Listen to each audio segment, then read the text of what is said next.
Assalamualaikum warahmatullahi wabarakatuh. Kami dari kelompok 2 ingin menjelaskan tentang materi perdagangan internasional. Kelompok 2 yang beranggotakan Sofi Ginarika, Ainia Abadillah, Zahra Atira, Zianka Arzani, Muhammad Rifat David Kurniawan, Anindya Putra Aulia.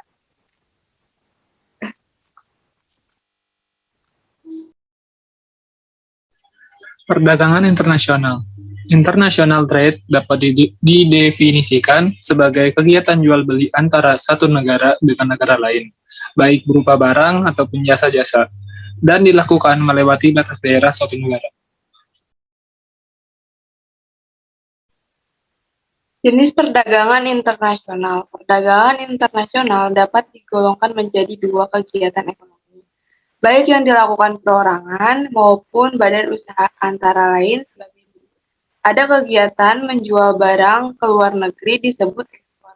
Pelakunya disebut eksportir. Lalu ada kegiatan membeli atau mendatangkan barang dari luar negeri disebut impor. Pelakunya disebut importir.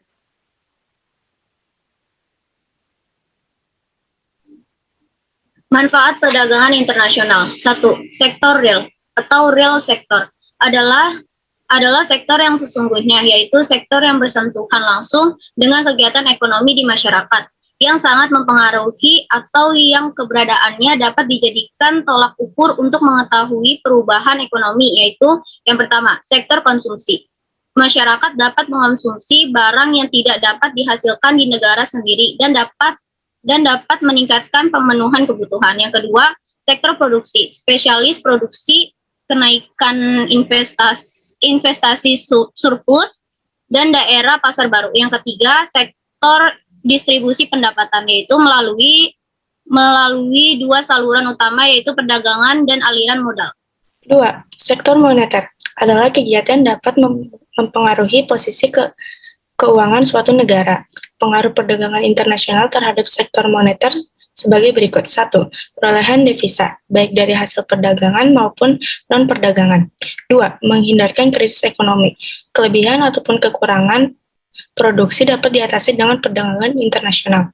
3. Kerjasama di bidang perbankan, sehingga dapat melancarkan transaksi yang terjadi antar negara sektor produksi, spesialisasi produksi, kenaikan investasi surplus, daerah pasar baru.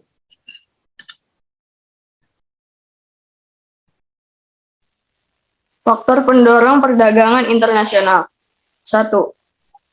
Perbedaan sumber daya alam. Indonesia memiliki banyak sumber daya alam tetapi belum memiliki kemampuan yang memadai untuk mengolahnya. Hal ini mendorong Indonesia untuk mengekspor bahan mentah atau bahan baku ke negara lain untuk diolah.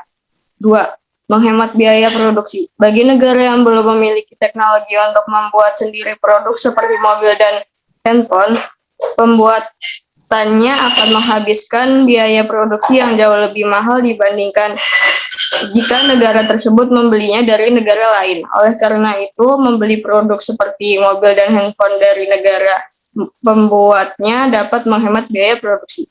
3. Adanya keterbatasan kemampuan suatu negara. Kalanya suatu negara tidak mampu memenuhi semua barang dan jasa yang menjadi kebutuhan penduduk, sehingga untuk memenuhinya, suatu negara perlu mengimpor barang dan jasa tersebut dari luar negeri. Dengan demikian, kebutuhan produk dapat dipenuhi. 4. Perbedaan penguasaan teknologi.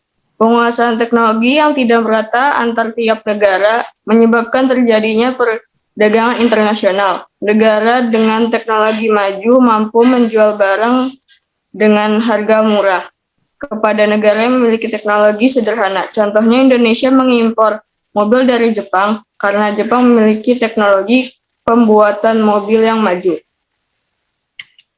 Faktor penghambat perdagangan internasional. Yang pertama, ada tidak stabilnya kondisi politik dan keamanan suatu negara. Lalu yang kedua, ada perbedaan mata uang antar negara. Yang ketiga, tidak stabilnya kurs mata uang asing. Yang keempat, ada kebijakan ekonomi internasional yang dilakukan oleh pemerintah. Lalu yang terakhir, ada kualitas sumber daya yang rendah. Lalu kali ini kita akan masuki teori perdagangan internasional. Jadi, apa sih teori perdagangan internasional? Teori perdagangan internasional menganalisa dasar-dasar terjadinya perdagangan internasional serta keuntungan yang diperoleh.